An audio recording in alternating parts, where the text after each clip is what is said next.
हरिओम प्रिय दर्शकों, यदि आपकी धनु राशि या धनु लग्न है तो इस वीडियो को बहुत ध्यान से देखिएगा, समझिएगा। इस वीडियो में हम समझने वाले हैं शुक्र राशि परिवर्तन प्रभाव को। शुक्र का राशि परिवर्तन होने जा रहा है 28 दिसंबर 2024 को। तो 29 दिसंबर से आपके जीवन में क्या प्रभाव देखने को मिलेगा, इसे हम विस्तार से समझेंगे। क्योंकि शुक्र महाराज का भी ये जो परिवर्तन हो रहा है ये लगभग 1 महीने के लिए हो रहा है, यानी कि 28 जनवरी 2025 को पुनः राशि परिवर्तन करेंगे और कुंभ से मीन राशि में चले जाएंगे। तो देखा जाए तो ये परिवर्तन क्या लाभ आपको देगा, क्या आपको सावधानी बरतनी होगी, क्या उपाय करने होंगे, सब समझेंगे। क्योंकि आप जानते हैं कि जहाँ कुंभ राशि में शुक्र अब गोचर करेंगे, शनिदेव वहाँ पहले से ही गोचर कर रहे हैं और शनिदेव आपके धनेश और तृतीयेश हैं और तृतीय भाव में ही गोचर कर रहे हैं। शुक्र भी तृतीय भाव में गोचर करेंगे। तो शनि और शुक्र की युति होगी, जिसे सुंदर भार्या योग और अन्य नामों से भी जाना जाता है।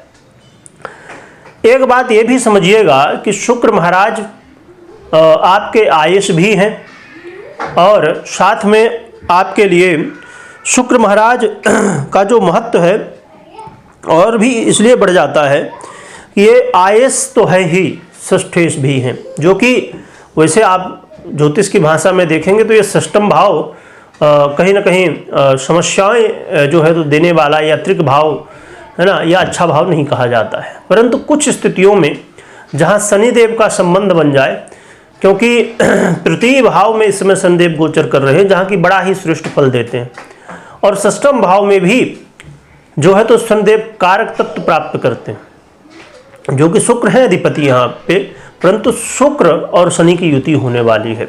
तो कहीं ना कहीं वही तत्व जो शनिदेव के पास है, वही तत्व ये षष्ठम भाव का भी है, यानी कि संघर्ष। और जीवन में जो व्यक्ति कुछ भी करता है तो कहीं ना कहीं संघर्ष होता है उसके पीछे। जैसे आप किसी एक सफल व्यक्ति को देखते हैं तो उसके पीछे वो बहुत संघर्ष कर चुका होता है, तब वो सफल हो जाता है और हमें दिखता है कि अरे ये बड़े आसानी से सफल हो गया, परंतु उसके पीछे की क्या संघर्ष की स्थिति है उसे हम नहीं देख पाते। और संघर्ष के अधिपति हैं शनिदेव और आपके संघर्ष के अधिपति शुक्र महाराज हैं। तो ये कहीं ना कहीं इनका एक संगम होने जा रहा है। तो इसका प्रभाव क्या मिलेगा, और इस बात को भी ध्यान रखिए कि क्रमशः ये मंगल, राहु और देवगुरु बृहस्पति के नक्षत्र से गोचर करेंगे शुक्र, और शुक्र महाराज के ऊपर मंगल ग्रह की भी दृष्टि है, जो कि इस समय नीच अवस्था में कर्क राशि में गोचर कर रहे हैं। आइए समझते हैं। प्रिय दर्शकों, शुक्र का ये गोचर काल आपके जीवन में, यदि आप खेल कूद से जुड़े हुए हैं या आप कोई परीक्षा प्रतियोगिता में हैं, कोई इंटरव्यू दे रहे हैं, आप बार बार प्रयास कर रहे थे परंतु कहीं ना कहीं असफल हो रहे थे, परंतु ये समय होगा जिस समय आपको सफलताएं मिलने की संभावनाएं बढ़ जाएंगी। आय से संबंधित यदि स्थितियां कहीं ना कहीं जो है तो आप देख रहे थे, तो आय से संबंधित स्थितियों में आपको अब सुधार देखने को मिलेगा। पूरी तरह से समस्याएं तो सॉल्व नहीं होती हुई दिखाई दे रही, परंतु हाँ सुधार होता हुआ जरूर दिखाई देगा। इसके अलावा इस समय ऐसे कई सारे आपके कार्य होंगे जो कि पहले से आप प्रयास कर रहे थे, पर कई बार हम कहते हैं ना कि भाग्य का साथ नहीं मिल रहा था। तो इस समय आप संघर्ष तो करेंगे अभी भी, परंतु सफलताएं आपको मिलेंगी, ये अच्छी बात रहेगी। तो आप प्रयास कर सकते हैं। एक बात जरूर है कि आपको इन बातों का जरूर ध्यान रखना है कि आपको जल्दबाजी बिल्कुल भी नहीं करना, धैर्य रखना है। और इसके अलावा शत्रु, क्योंकि शत्रु कुछ ऐसे भी होते हैं जो गुप्त होते हैं, कुछ दिख रहे होते हैं सामने से, मालूम है भाई ये शत्रुता कर रहे हैं। तो कुछ गुप्त शत्रु, कुछ प्रत्यक्ष, दोनों से इनसे दूर रहना है। मतलब किसी से शत्रुता से कोई मतलब नहीं रखना आपको अपने काम से मतलब रखना है, ना कि ये कि कौन क्या कर रहा है। आपको अपने कार्य में ध्यान देना है जिससे आपको सफलता मिल सके।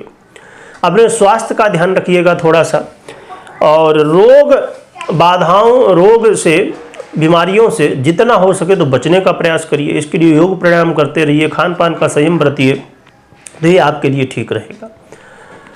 तो देखा जाए तो शुक्र का परिवर्तन कुछ लाभ तो दे रहा है, परंतु समस्याएं जो है तो रहने वाली हैं, साथ में समस्याएं अलग नहीं हैं।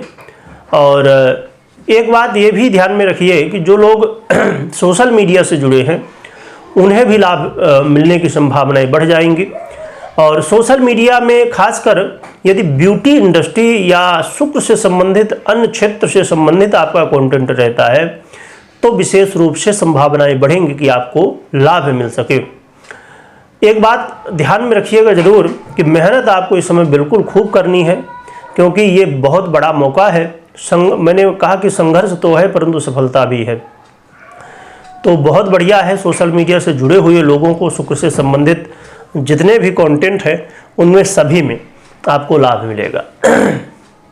अब इसमें एक चीज़ और भी होती है, कुछ ऐसे लोग भी होते हैं कि कंटेंट में जब जाएंगे आप तो कुछ लोग शुक्र से संबंधित भी बना रहे हैं, अन्य ग्रहों से संबंधित भी कंटेंट बना रहे हैं। यानी कि अब जैसे कोई कहे कि ब्यूटी से संबंधित भी कंटेंट डाल रहा है अपने सोशल मीडिया में, और साथ में जो है तो मंगल से संबंधित भी कंटेंट डाल रहा है।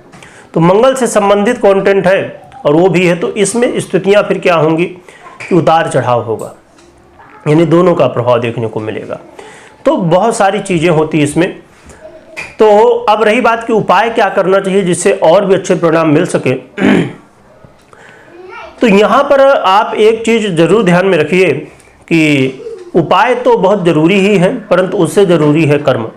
इसमें कर्म आपके लिए बड़ा महत्वपूर्ण है, पहली चीज़। दूसरी बात, उपाय के रूप में आप भगवान विष्णु और माता लक्ष्मी की आराधना कर सकते हैं, जिससे और भी श्रेष्ठ परिणाम आपको देखने को मिल सके और आप अपने जीवन में और भी बेहतर कर सकें। तो कमेंट में जय लक्ष्मी नारायण भगवान लिखिएगा, लिखने के साथ स्मरण करिएगा। वीडियो देखने के लिए बहुत बहुत धन्यवाद।